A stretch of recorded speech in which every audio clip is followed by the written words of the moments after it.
This video was shot on February 15th and 16th, 2025.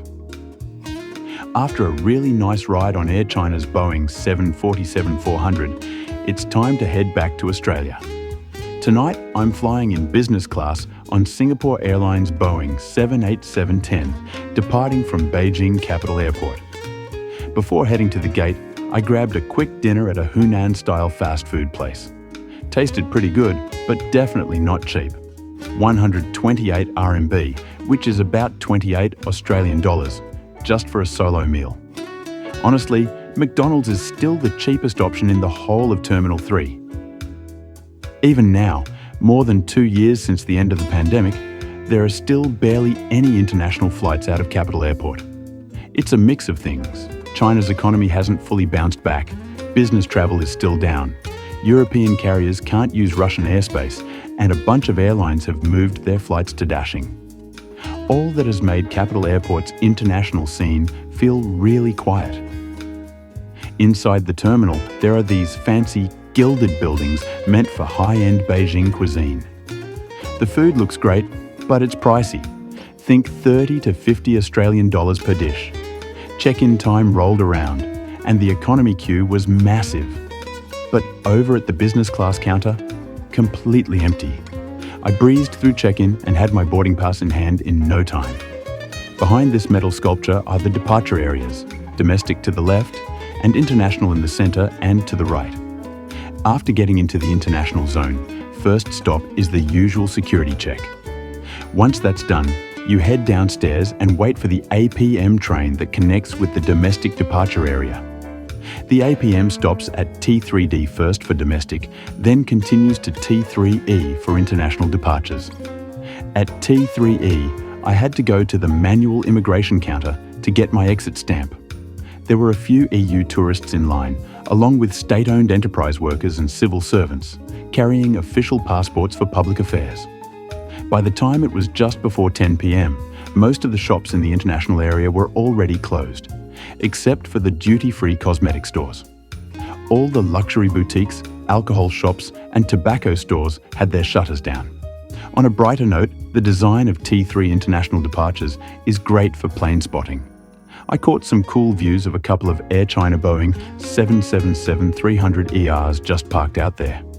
Singapore Airlines uses Air China's business class lounge at Capital. You head upstairs via the escalator to get to the entrance. There's a bathroom in this lounge, but it's in a weird spot. You've got to take an elevator down to get to it. The bathroom itself is big and fairly clean, but it's seen better days. The shower has no curtain, so water goes everywhere. There are visible leaks and mold patches on the ceiling that clearly haven't been fixed. The lounge has plenty of seating, especially during quiet evening hours, but the interior feels like it's stuck in time. It hasn't really changed since it opened nearly 17 years ago. Power outlets are way too few for a business lounge in 2025. Let's talk food and drink. There are fridges with soft drinks, beer and water. A smaller fridge holds desserts up top and herbal tea and tomato juice below. There's also apple and orange juice, along with some fruit, bread, butter and jam. For hot food, they serve vegetarian noodles, beef noodles and ravioli. Staff bring out fresh portions from the kitchen, but once they run out, you'll have to request more. There's also white porridge, Chinese-style sweet soup, steamed buns and dumplings. Plus, there's a bar area where staff can make you coffee or drinks. On the other side of the lounge, you'll find fruit salad, yogurt, tea bags, and a small selection of snacks. I found enough to fill up on, but honestly, the flavours were just average.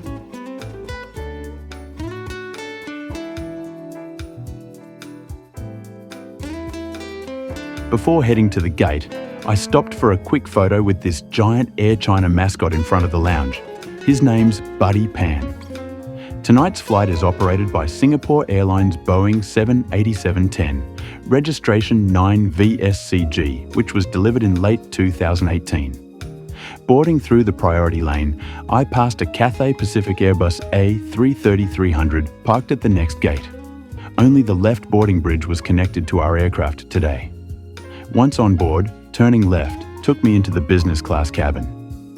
The layout is almost identical to the regional A350-900-36 semi-private seats in a 1-2-1 configuration.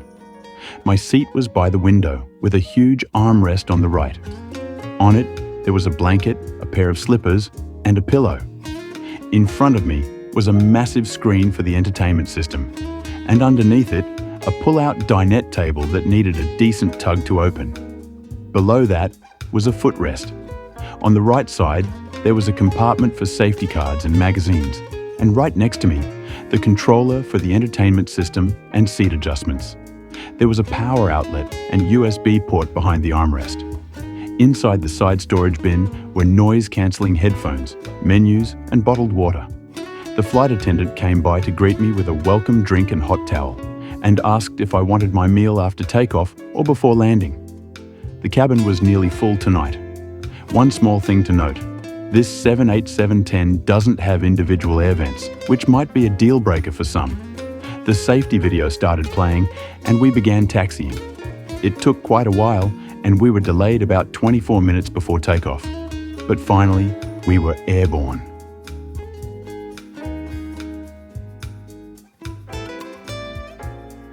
And the night view over Beijing was stunning.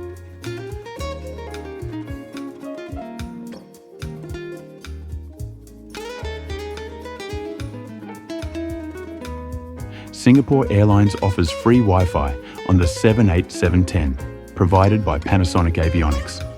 The IP address shows up as US-based. It was fast at first, but dropped to around 3 megabits per second later in the flight.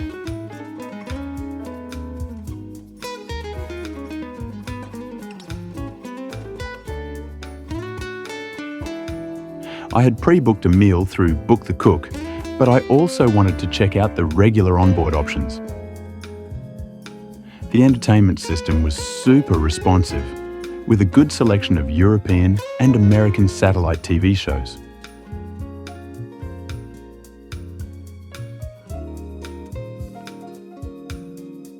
Later that night, I had some wine and nuts, then followed it up with a cocktail. The flight attendants were Chinese, which made service smoother for Mandarin-speaking passengers.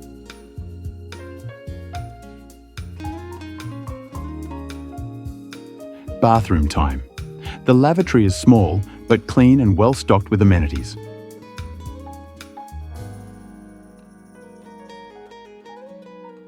I brushed my teeth and got ready to sleep.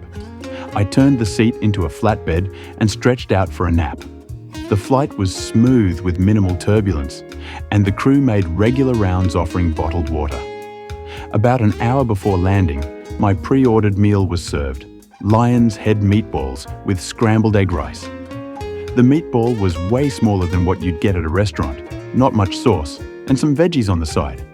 It came with German blueberry yogurt and a croissant. I wrapped it up with another glass of wine and some nuts. As we approached Singapore before dawn, the windows started fogging up, classic tropical humidity. We landed smoothly and deplaned shortly after. That wraps up this flight.